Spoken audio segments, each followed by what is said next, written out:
Hey, this is Brett, and this video is for N6TLU, Terry, and everyone on the D-Labs team. But I was just wanting to mention that I had a little bit of time tonight over the weekend. Didn't have much time, but I had some.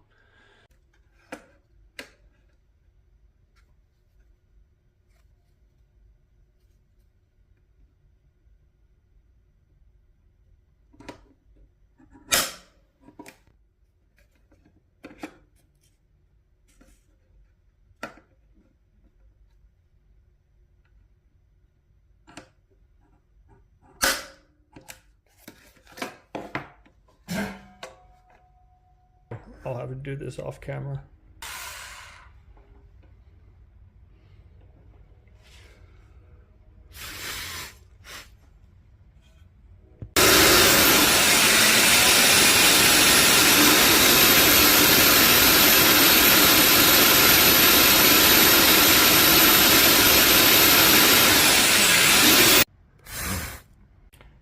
Okay, nice.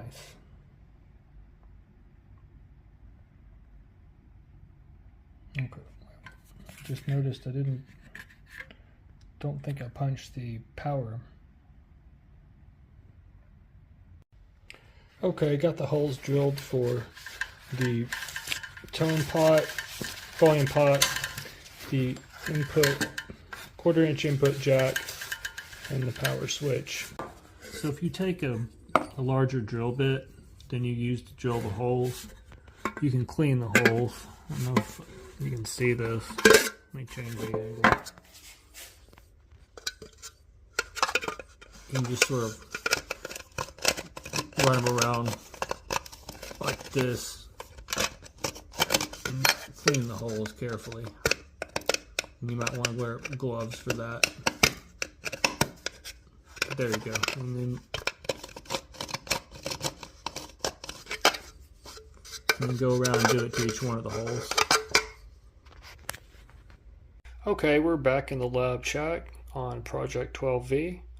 The holes are drilled, at least the preliminary holes. I'm certainly going to have to widen the power to accommodate this. Rather large, old school kind of power switch.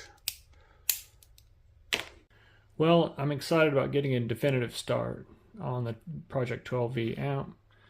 Got some holes drilled, got the parts laid out, have a lot of things collected, found some standoffs that'll fit. I know what screws I can use with them. Still have to gather a few more standoffs for this. And I'm definitely going to need the choke from Terry and the 12-volt transformer, because although I did find a 12-volt, or several of them, I'd like to use the same one he uses for this particular amp. I may have mentioned that before, sorry about that, but anyway, off to a good start, and thanks a lot for everybody on D-Labs Patreon.